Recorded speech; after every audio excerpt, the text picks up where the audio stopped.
pedindo permissão do mentor da Casa Eurípides Balsanuk e sua equipe para que lhe faça a devida limpeza de qualquer energia negativa que se encontre. Pedimos a purificação da água, que é o remédio necessário que levamos para nossas casas, e assim, em nome de Deus, do Cristo e da caridade, estamos iniciando a atividade esta quarta-feira à noite. Nossa irmã Ita vai fazer a explanação, nossa irmã Neuza a leitura do Evangelho.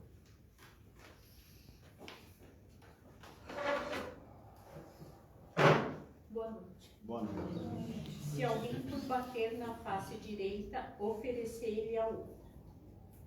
Os preconceitos do mundo, aos quais se convencionou chamar questão de honra, dão essa suscetibilidade sombria, nascida do orgulho e da exaltação, da personalidade que leva o homem a devolver injúria por injúria, ferida por ferida. Isso parece justiça para aquele cujo sentido moral não se eleva acima das paixões terrestres. É por isso que a lei mosaica dizia, olho por olho e dente por dente. Lei em harmonia com o tempo em que vivia Moisés. O Cristo veio e disse, devolvei ao mal o bem. Disse mais, não resistais ao mal que se quer fazer-vos. Se alguém vos bater na face direita, oferecei-lhe a outra. Ao orgulho, essa máxima parece uma covardia, pois ele não compreende que há mais coragem em suportar um insulto do que de se vingar dele. Devido ainda a esse motivo acima mencionado, que se faz com que a vista não alcance além do presente. É preciso, entretanto, tomar essa máxima ao pé da letra? Não. Assim como aquela que diz, ao se arrancar o olho, seria um motivo de escândalo, levado às últimas consequências. Seria condenar toda repreensão, mesmo legal, e deixar o campo livre aos maus, dissipando todo o medo. Se não se opusesse um freio às suas agressões, logo todos os bons seriam suas vítimas. O próprio instinto de conservação, que é uma lei da natureza, diz que não é preciso estender benevolentemente o pescoço ao assassino. Por essas palavras, portanto, Jesus não proibiu a defesa, mas condenou a vingança. Dizer que se ofereça uma face, quando a outra foi ferida, é dizer, de uma outra forma, que não é preciso devolver o mal pelo mal, que o homem deve aceitar com humildade tudo o que pode rebaixar seu orgulho, que é mais glorioso para ele ser ferido que ferir, suportar pacientemente uma injustiça que cometer, ele próprio outra injustiça, que é melhor ser enganado que enganar, ser arruinado que arruinar os outros, e também, ao mesmo tempo, a condenação do duelo, que não é outra coisa senão uma manifestação do orgulho. Se a fé na vida futura e na justiça de Deus, que nunca deixa o mal impune, pode dar força para que se suportem pacientemente os golpes contra nossos interesses e nosso amor próprio. Por isso dizemos sem cessar, dirigi vossos olhares para a frente, quanto mais vos elevardes pelos pensamentos, acima da vida material, menos sereis ofendidos pelas coisas da terra. Assim seja.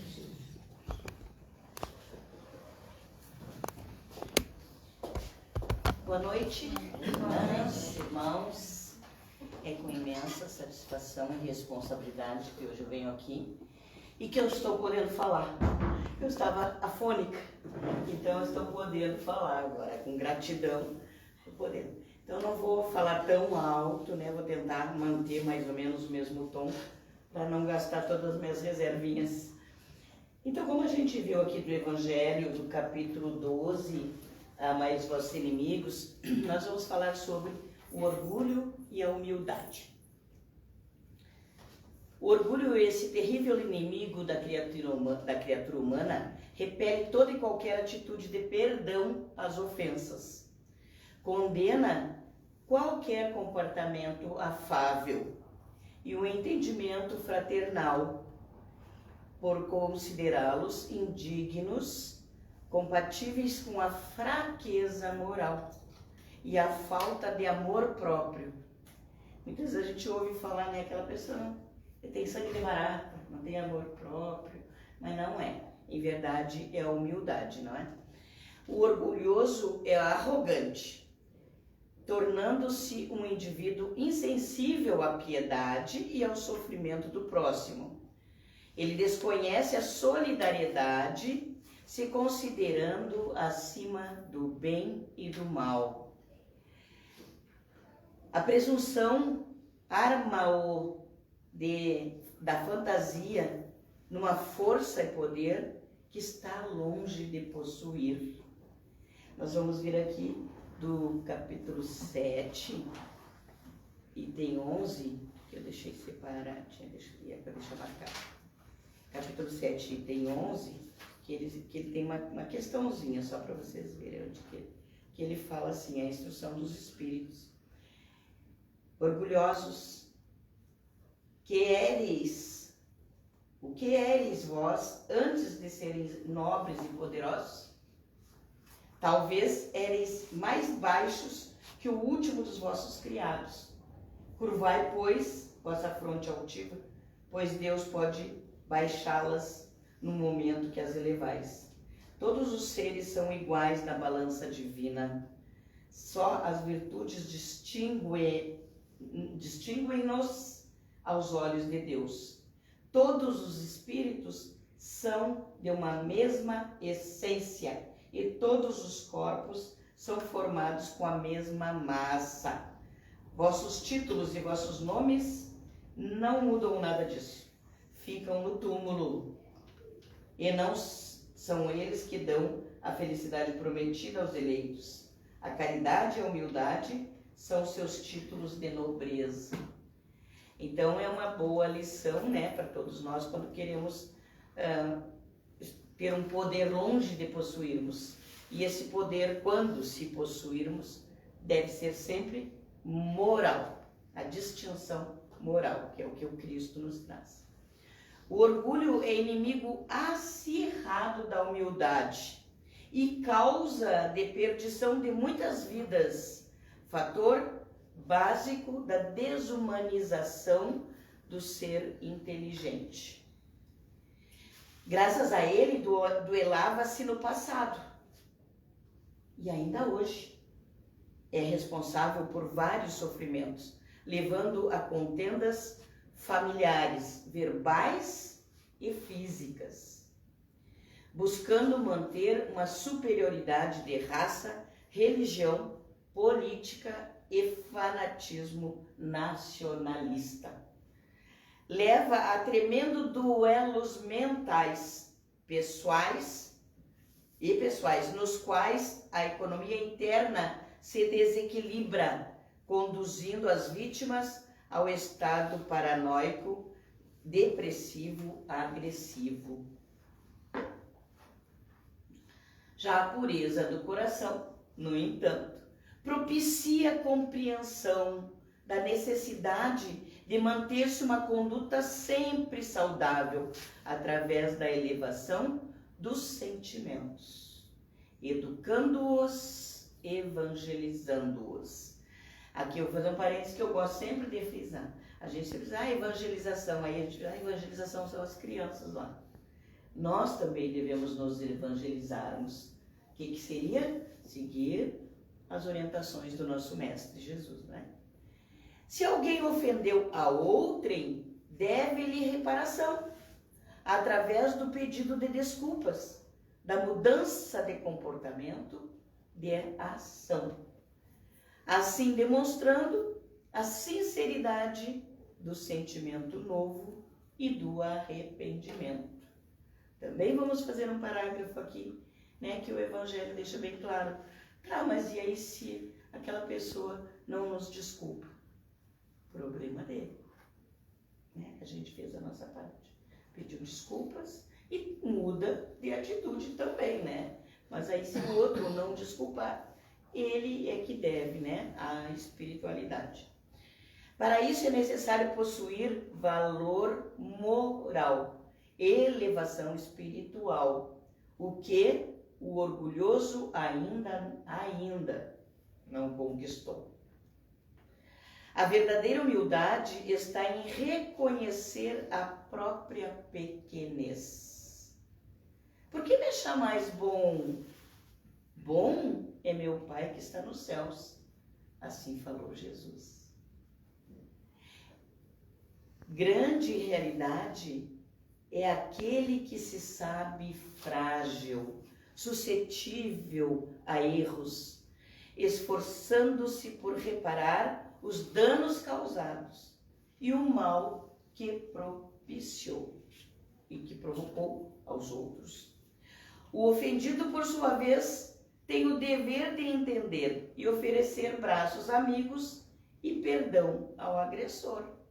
Como nós vimos no Evangelho aqui, se alguém vos bater na face direita, apresenta-lhe também a outra.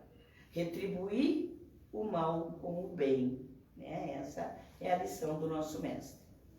Ao orgulhoso, este ensino parecerá uma covardia, porquanto ele não compreende que haja mais coragem em suportar um insulto do que em revidar, como a gente viu também aqui na lição do Evangelho, né? Há sempre elevação, humildade e dignidade naquele que desculpa, considerando sua própria vulnerabilidade.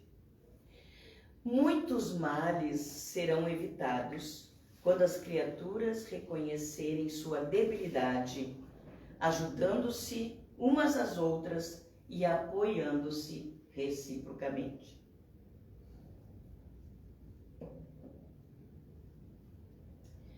Ninguém existe tão aquinhoado que não necessite de outrem, seja afetivamente como materialmente.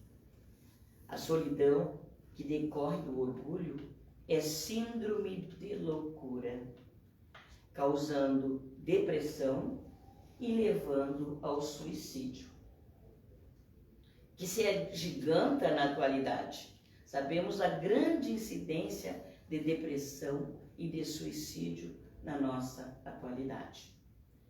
Porque a humildade é virtude esquecida entre nós, pelo que nos tornamos vítimas do receio, do desamor, da indiferença, do rancor.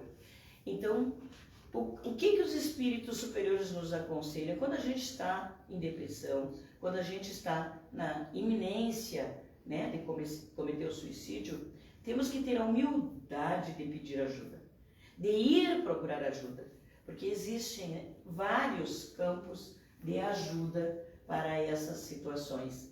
No caso da depressão e na iminência do suicídio, tem o CVV, né, que é esse órgão número 180. A gente liga para o CVV e eles ouvem, porque às vezes a gente precisa ser ouvido. A gente não precisa de conselho, não precisa de regras, não precisa de nenhuma lição, nem moral, nem nada. A gente precisa ser ouvido. Em geral, é o que acontece. Então, no CVV, eles têm esse intuito, é ouvir as pessoas. Tá? Então, quem precisar, liga 180 e aí é atendido. Porque a humildade é virtude esquecida entre nós, pelo que nos tornamos vítimas do receio, do desamor, da indiferença, do rancor. Então, muitas vezes nós não pedimos ajuda justamente por isso, porque a gente tem medo que as pessoas nos julguem. E muitas vezes, eu própria, quantas vezes ouvi no decorrer da minha existência, e quem não, de dizer assim, isso é fricote, é mimimi, é frescura, né? Quem ameaça não se suicida, né? Vai achar o que fazer. Na simplicidade, na dureza de coração da minha mãezinha, ela dizia isso. Vai procurar um tanque de roupa para lavar, porque ela adorava lavar roupa. Acho que ela botava lavava os seus temores todos, né? Mas ela dizia isso, na dureza de coração dela, ela falava isso. E eu cansei de ouvir. Mas Eu não acho isso, até porque não cabe mais a gente achar isso. Pelo contrário, a gente tem que ser solidária com as dores alheias, embora eu não esteja sentindo essa dor, mas eu tenho que me solidarizar com o outro, né? Ali dentro da humildade, não devolver o mal é um grande bem. Todavia, oferecer o bem a quem lhe faz o mal é ser livre e gozar do pleno sentimento de amor. O próprio Cristo, né, a célebre frase: Pai, perdoa, eles não sabem o que fazem. Veja quanta grandiosidade, quanta liberdade, né, de perdoar quem estava supliciando, né?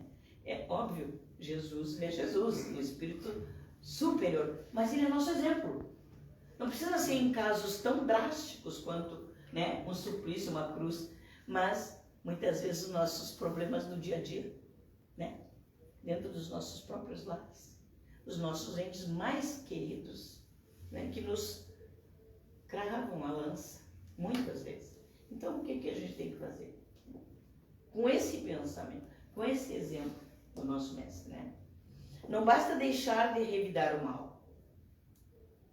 Faz-se imperioso realizar algo mais, que é a doação da amizade e do perdão.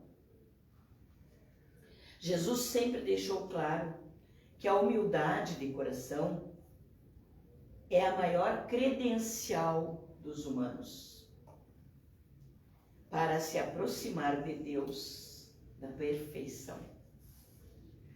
Por isso ele nos deixou esse código maravilhoso que é o Pai Nosso, né? Tem o Pai Nosso original, tem o Pai Nosso espírita, e depois no final eu vou ler o outro Pai Nosso para que a gente reflita. E que essa humildade nada tem a ver com a capacidade intelectual, financeira da criatura, e sim pela condição de resignação aos problemas e aos desígnios de Deus. Porque muitas vezes a nossa revolta é uma falta de humildade, né, aos desígnios de Deus. Meu Deus, por que comigo isso? Né? Então a gente acaba sendo irresignado, né, diante das coisas que acontecem com a gente. Em dizendo que o reino dos céus é para os simples, Jesus quer dizer que ninguém é nele admitido sem a simplicidade do coração e sem a humildade de espírito. Quando ele quis também se referir, né, que o reino dos céus é para as crianças, mas é para aqueles que se assemelham às crianças, por sua simplicidade, por sua espontaneidade, por todas as características da infância, que o reino dos céus é para aqueles que se lhe assemelham. E que o ignorante que possui essas qualidades será preferido ao sábio que crê mais em si do que em Deus. Porque sabemos, né, que conhecimento não é sabedoria. Sabedoria é ter o conhecimento e colocar em prática. Isso é sabedoria, né? Então, o ignorante que muitas vezes não sabe, mas ele tem qualidades, né? É preferido a Deus, por Deus, do que o sábio que muito sabe, né? Muito estudou, tem conhecimento, mas acredita mais em si do que em Deus, né? Então, é arrogante. Em todas as circunstâncias, Jesus coloca, né, e exemplifica a humildade no plano das virtudes que nos aproximam de Deus. E o orgulho entre os vícios que nos distanciam dele. Bem-aventurados são todos os pobres de espírito, mas ricos em qualidades morais.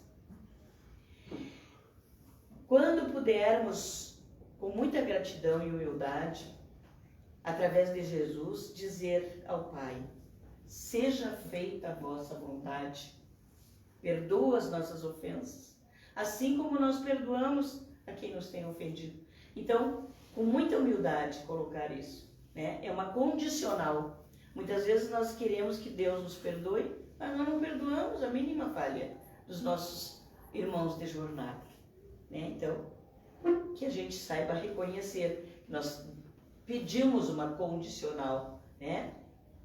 Perdoa assim como nós perdoamos os que nos têm ofendido. Então, gente, eu não vou falar muito, né? Porque estou gastando a minha voz aqui. E eu vou terminar agora fazendo, então, rezando esse Pai Nosso em anexo. Depois o seu Júlio vai fazer a prece de encerramento. Se na minha vida não ajo como filho de Deus, fechando o coração ao amor, será inútil dizer Pai Nosso. Se os meus valores são representados pelos bens da terra, será inútil dizer que estais no céu. Se penso apenas em ser cristão por medo, superstição ou comodismo, será inútil dizer santificado seja o vosso nome. Se acho tão sedutora a vida aqui, cheia de supérfluos e futilidades, será inútil dizer venha a nós o vosso reino.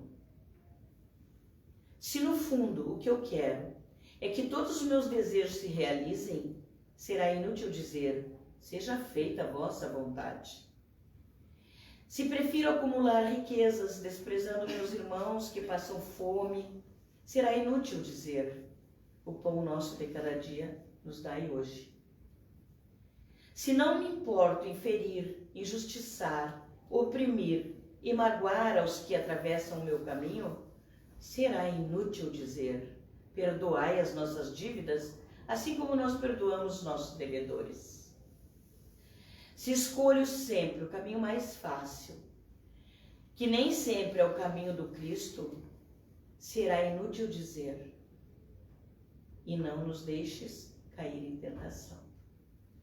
Se por minha vontade procuro os prazeres materiais e tudo o que é proibido me seduz, será inútil dizer que assim seja. Que assim seja. Assim seja. Vamos para a irradiação para os lares, que nesse momento vocês se concentrem para enviar o pensamento positivo ao irmão que está precisando de ajuda no lugar que ele estiver. Acompanhe o pensamento rogativo do Padre Alcântara. Senhor, sobre esta casa erguida as dores, traze a consolação da tua graça. Que esta casa de amor se abra quem passa, por bendito refúgio aos sofredores. Que a tua luz aqui brilhe sem jaça, na palavra dos gênios benfeitores. Que neste ninho em paz tecido em flores, toda a sombra da terra se desfaça. Concede a nossas almas, neste abrigo, o auxílio excelso de teu braço amigo, no caminho do bem, amplo e fecundo, e que sirvamos contigo, lado a lado. Que assim seja. Assim seja. Vamos para o passe, mentalize seu anjo da guarda para receber os fluidos positivos.